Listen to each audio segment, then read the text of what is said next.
उठा उठा के वज़ीर आज़म से कहते हैं हक है कि उसे जूते और ठुड्डे मारे जाएं। तो मुल्क दुश्मन है, गद्दार है, उनकी शक्लें गद्दारों जैसी हैं।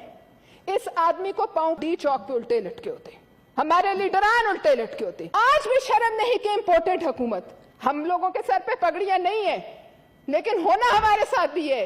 इसलिए जो फैसला हो जाली अकाउंट्स है, तो ये जो जाली अकाउंट्स का बाप आया है सामने, इलेक्शन से पहले एक मुनज़्ज़म मुहिम के तहत पाकिस्तान पीपल्स पार्टी के खिलाफ जो है वो केसेस जो है उन पे बनाए गए कि लोगों की बहनों को उठाया गया, जरदारी साहब को एक GIT, उसके बाद जो बदतरीन धांधली हुई। कब्र में जाओगे तो ये बताओगे कि, और दूसरों को आप समझाएंगे कि आप इम्पोर्टेड हुकूमत है जिसको डंडे पड़े, लेडी हेल्थ वर्कर्स को ठुड्डे मरवाए। चेयरमैन साहब, आपने मौका दिया।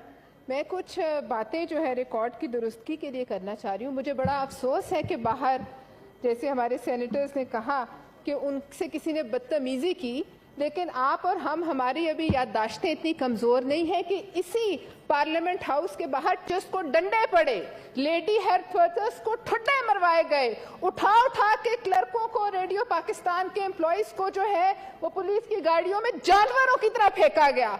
और ये आज हमें ये बता रहे हैं कि चंद लोगों ने इनसे बदतमीजी की।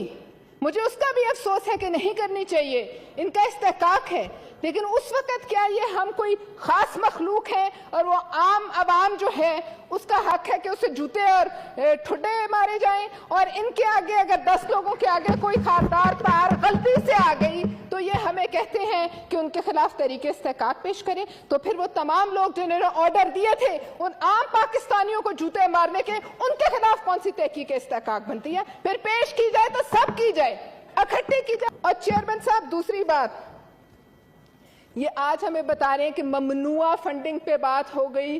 आज भी शर्म नहीं कि इम्पोर्टेड हुकूमत हमें सिर्फ ये बताई, और ये कि आपको लोग कह रहे हैं पाकिस्तानी के, तो हमने पैसे दिए थे, ये पैसा तो मैंने दिया था।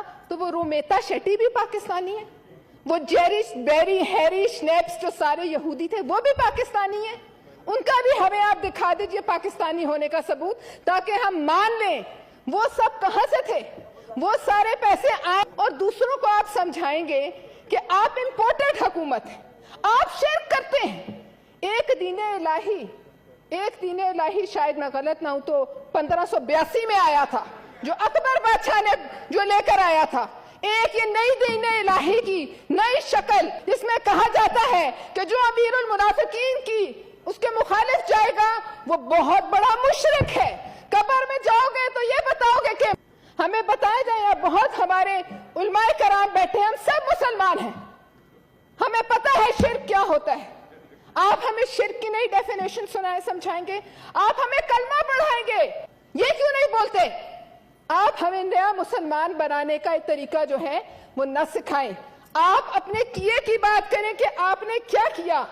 आप ये बताएं कि उन लोगों को आपसे क्या मोहब्बत हुई। मुझसे कहा जाए या आप किसी से कहा जाए कि भारत में एक नई जमात बनती है जो हिंदुस्तान को जो है वो बढ़ावा देगी, आप आइए चंदा दें, आप देंगे?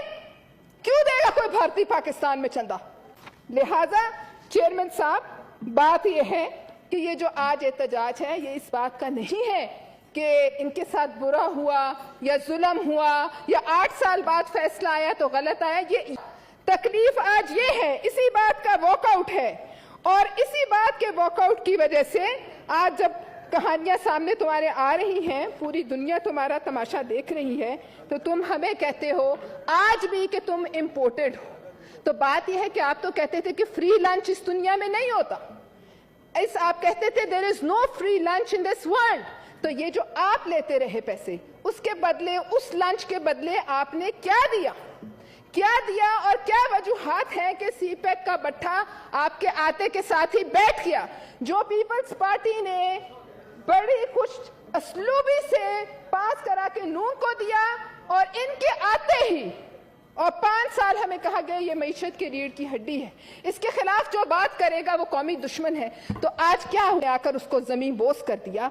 उसको न सिर्फ जमीन बोस किया, आपकी मईशत जमीन बोस की। 70 साल के कर्जे एक तरफ और इसकी के कर्जे एक तरफ। लेकिन आज कोई ऐसा कमीशन नहीं बनता जो पता लगाए कि इस फंडिंग का उस सीपेक के बैठने से क्या ताल्लुक है, कश्मीर के जाने से क्या ताल्लुक है। क्या इस मुल्क में कोई ऐसा कमीशन नहीं बन सकता? वैसे तो हर एक के लिए जीआईटीज बनती रही, लोगों की बहनों को उठाया गया। जरदारी साहब को एक जीआईटी इलेक्शन से पहले एक मुनज़्ज़म मुहिम के तहत पाकिस्तान पीपल्स पार्टी के खिलाफ जो है वो केसेस जो है उन पे बनाए गए कि जाली अकाउंट्स हैं। तो ये जो जाली अकाउंट्स का बाप आया है सामने, इस पे बात क्यों नहीं करने दी जाती? इस पे क्यों तकलीफ होती है कि मैंने गलती से साइन कर दिया, तुम करो तो गलती है, दूसरे करें तो मुशरिक है, दूसरे करें तो मुल्क दुश्मन है, गद्दार है, उनकी शक्लें गद्दारों जैसी हैं। इस आदमी को पांव पे खड़ा करने के लिए इस मुल्क के पांव काट दिए गए अफसोस से। सीपेक किया, इस मुल्क की मईशत गई, 150 से ज्यादा बच्चों का खून है। किस तरह हुआ ये सब?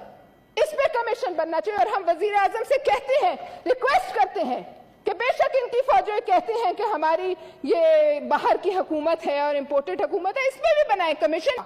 उसके बाद जो बदतरीन धांधली हुई, इन सब पे कमीशन बने और फिर बताया जाए कि इनकी जमात के खुरे किस मुल्क से मिलते हैं, क्यों मोहब्बत है इनकी जमात से। दुनिया अगर हम या मौलाना साहब या कोई और जमात एक पाई भी निकलती तो हम डी चौक पे उल्टे लटके होते, हमारे लीडरान उल्टे लटके होते। तुम आसमानी मखलूक हो कि तुमसे सवाल नहीं किया जा सकता।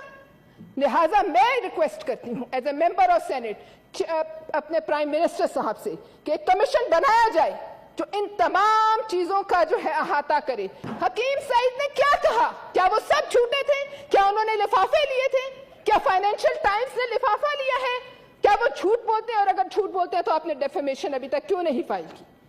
आज आप कहते हैं कि मैं गलती से साइन कर गया।